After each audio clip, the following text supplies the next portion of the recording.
Damai sejahtera untuk kita semua. Saudara-saudari terkasih, hari ini Sabtu 10 Mei 2025, pekan ketiga masa Paskah. Bacaan Injil diambil dari Injil Yohanes bab 6 ayat 60 sampai ayat 69.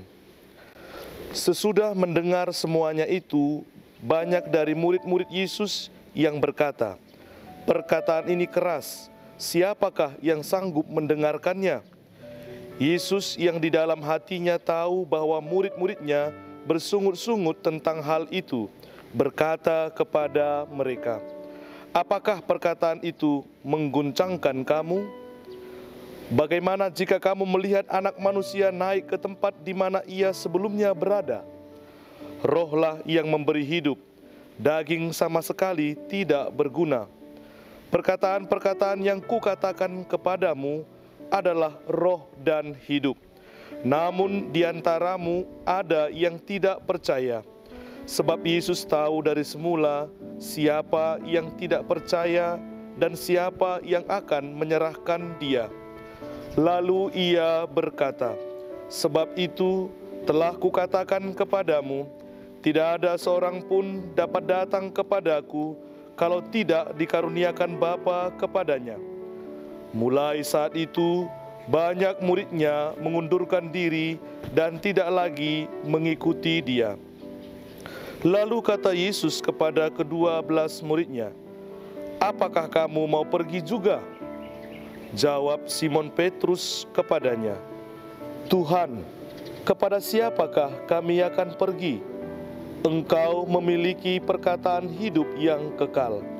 Kami telah percaya dan tahu bahwa Engkaulah yang kudus dari Allah." Demikianlah sabda Tuhan. Memilih untuk percaya kepada Allah. Saudara-saudari terkasih, hidup adalah sebuah pilihan. Life is a choice. Siapa di antara kita yang tidak pernah melakukan sebuah pilihan? Pilihan bangun atau tidur lagi, pilihan mandi atau cuci muka, pilihan untuk ke gereja atau berdiam di rumah saja. Dan masih banyak lagi pilihan-pilihan yang dihadapkan pada kita masing-masing untuk kita pilih. Injil Yohanes yang kita dengar hari ini memberi pencerahan bagaimana kita harus berjuang dalam memilih pilihan yang tepat. Saudara-saudari terkasih, tidaklah mudah untuk memilih apa yang dikehendaki oleh Allah. Mengapa? Karena pilihan ya kepada kehendak Allah senantiasa membutuhkan perjuangan dan pengorbanan. Kadangkala berat, sulit, membingungkan, dan membahayakan bila kita tidak peka dan percaya. Diskursus Injil hari ini tentang identitas Yesus sebagai roti hidup. Yesus menegaskan bahwa Dialah roti yang turun dari surga. Dia adalah makanan bagi hidup kita. Barang siapa makan roti ini, ia akan mempunyai hidup. Ia tidak akan mati dan ia akan hidup selama-lamanya. Dan Yesus kemudian mengatakan, "Rohlah yang memberi hidup, daging sama sekali tidak berguna."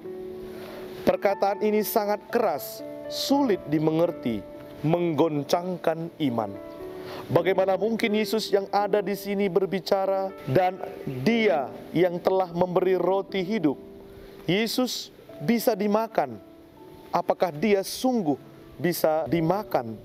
Siapakah Yesus ini? Sebab yang memiliki kuasa menentukan hidup manusia ialah Allah. Banyak orang kemudian meninggalkan Yesus, tidak berani memilih ikut Yesus, takut, bingung, ragu.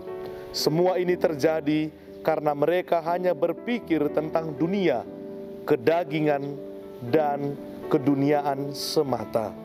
Saudara-saudari terkasih, memilih Yesus tetapi tidak mau percaya kepada Yesus, tidak mau dibentuk oleh Yesus, mau hidup dengan logika dunianya sendiri.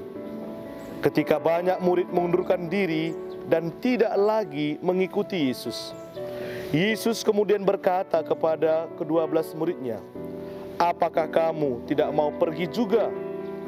Yesus pun menantang ke-12 rasulnya akan kesetiaan pada pilihan mengikuti Yesus. Dan Simon Petrus menjawab, "Tuhan, kepada siapakah kami akan pergi? Sabdamu adalah sabda hidup yang kekal. Kami telah percaya dan tahu bahwa Engkau adalah yang kudus dari Allah." Saudara-saudari terkasih, jawaban dari Petrus ini lahir dari iman akan Yesus yang hidup. Dialah yang telah turun dari surga dan memberi hidup. Memilih untuk datang dan percaya kepada Yesus. Maka dari itu, siapa yang datang kepadanya, mendengar senantiasa sabdanya, dan menerima ekaristi, tubuh dan darahnya sendiri, akan menerima hidup sampai selama-lamanya. Menerima Yesus adalah sebuah pilihan yang utama. Menerima sabda dan ekaristi berarti kita pun hidup dari Kristus dan memberi hidup kepada yang lain. Saudara-saudari terkasih, setiap orang yang memilih untuk menerima Yesus, sabda dan ekaristi berarti juga siap untuk dibentuk oleh Kristus sendiri. Artinya menjadi Kristus yang lain yang memberi hidup kepada saudara-saudari dan dunia di sekitar kita. Pertanyaan bagi kita, benarkah saya sudah memilih Kristus, menerima sabda dan ekaristi? Jika demikian, sudahkah saya hidup seperti Kristus yang lain yang memberi hidup, atau malah menjadi batu sandungan, skandal? Perkataan ini keras. Apakah kalian mau pergi juga meninggalkan Yesus? Bersama Santo Petrus, kita membuat satu pilihan yang utama, yakni berjuang dan berkata setiap hari dalam hidup kita, "Tuhan, kepada siapa kami akan pergi? Sabdamu adalah sabda hidup yang kekal." Amin.